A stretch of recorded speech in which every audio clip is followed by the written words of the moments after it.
And then we bump into things, right? So this can take us into the mankind thing, right? So like we bump into, we try really hard, but we just can't get the results we want because we're bumping into something. And then what I learned going back 17 years to when I first met you is like, whoa, dude, like I'm going to tell a story because this is for the men of our group. Whoever sees this sees it. But I really want the men of the Mankind Project to see this because I'm going to be vulnerable right now. I'm going to share some stuff. I'm just going to do it. I'm just doing it. So, we bump into something. We can't achieve happiness. We can't achieve success. We can't achieve whatever. And what's in the way? And so what I learned on that weekend when we did the guts work, right? And you go into that inner place and you sort of like have this hypnotic experience of discovering what's there. Is my relationship with my father came up, like probably every other dude on that freaking weekend. It's the relationship with your father. It's the relationship with your mother. It's the relationship with who raised you. It's the relationship with whatever. And until you get that squared up, you can't really get to the next level in your life because it's unfinished business, right?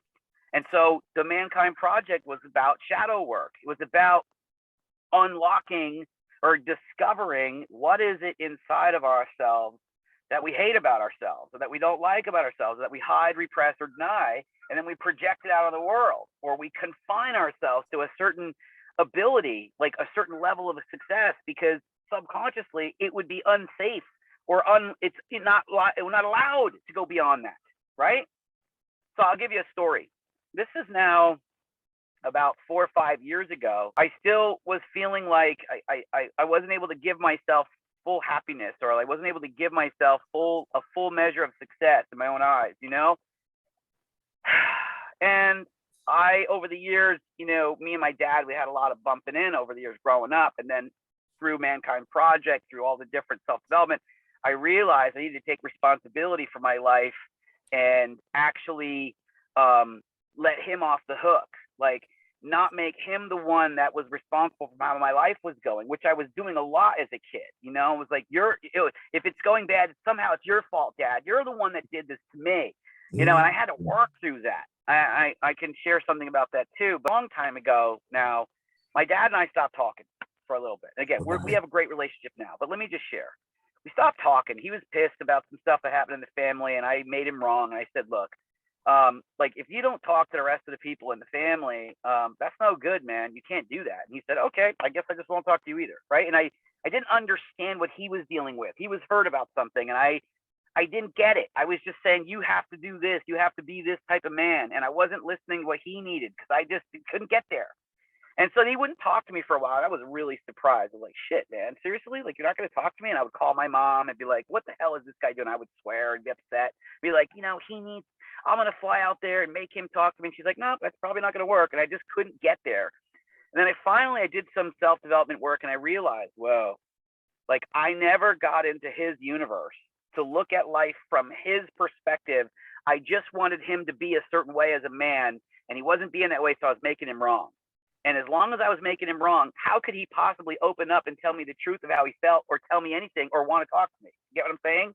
Yeah. It was all about me. It wasn't about him. I wasn't strong enough or understood enough to make it about him.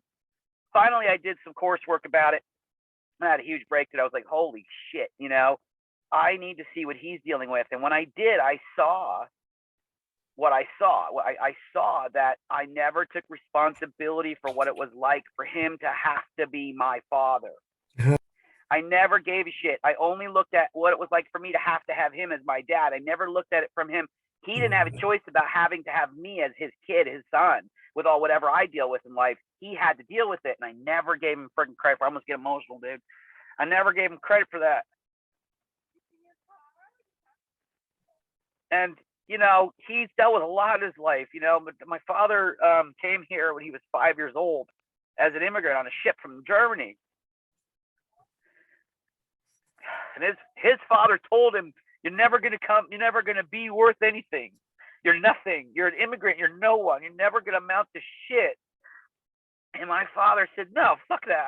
I am going to do what I'm going to do. And he became a multi-millionaire, my father.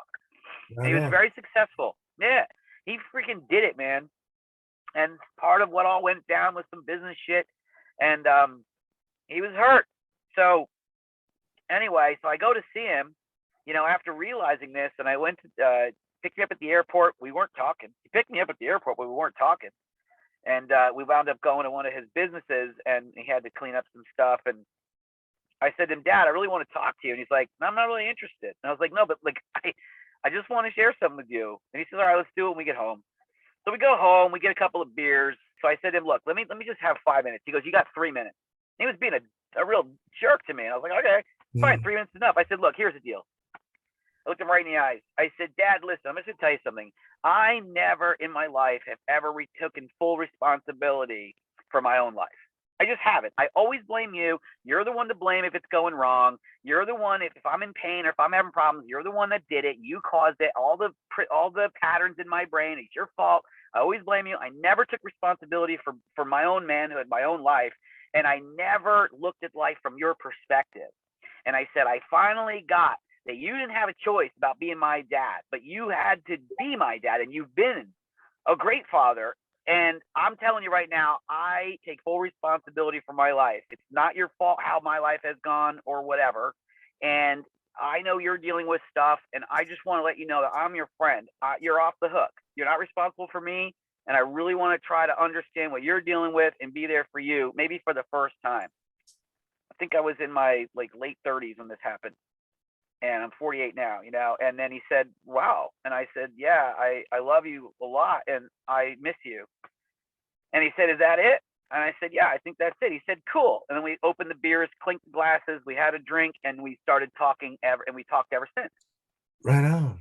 Right on. And it was like the key was recognizing that the reason he wasn't open to me is because I was literally making him wrong and never took responsibility to be a separate man to this man, that he could rely on me a little bit and lean on me and know that he was valid for his feelings and that I was a true friend. So that was a great story. So that's how you began your relationship with your father on a real terms. I think so, yeah, because I think he could then trust me at a whole different level from that point, And I've always had a great conversational connection with my dad. I always feel like I've always been friends with my dad, but this internal work really meant a lot to me in terms of being able to show up as a more mature person in his space and just stop making him wrong. I think that's the inner work, right? Like the inner work is to start to realize, like, how are we creating the life that we have? How are we creating the relationships we have? And what is the internal work that we need to do to unlock things so that those relationships are better and stronger, and then it opens up possibilities for our own life. Because actually, from that time, a lot of things improved in my life from that time. And I noticed that each time I do inner work, I have a pop of a breakthrough, or some new thing starts to become possible. I enjoy doing that inner work because I see the value of it and I see the benefit of it. How many times have I been to your place doing mankind work and saging and all the stuff we do, and how many times have we sat in a circle together with other guys and talked about stuff? You always do your work. If anything, maybe that's ultimately why I became a writer, is because I'm a teacher, but why I wanted to write, I think, was I have done a lot of internal work. I have, and I've had some great progress through that, and I want other people to see the value of it, because I even say that in there, in the beginning of chapter 3, I talk about self-awareness is the keystone of the journey. You got to get self-aware, but you have to have a set of tools to go down in there to figure things out, and to work on yourself. And I think a lot of people we want to get the outcome without necessarily doing that inner work, because it does not always. It's scary, to get inside and work it out. But then that's the thing about the Mankind Project, dude. The Mankind Project, why it's so brilliant, is because you have the support of other men to guide you through the work. You're not alone. And that's what got me started on this real deep pursuit, is other men who had more skill than I in that internal space to guide me through different processes, which was incredible. And then to discover, how do I, how many times did we go in that hypnotic place, and then you have the little child version of yourself and the adult version of yourself, and then maybe there's some kind of magical object that you give yourself the power to grow, and I almost miss it now because I haven't done a mankind circle in a while. But that shadow work is really necessary. And so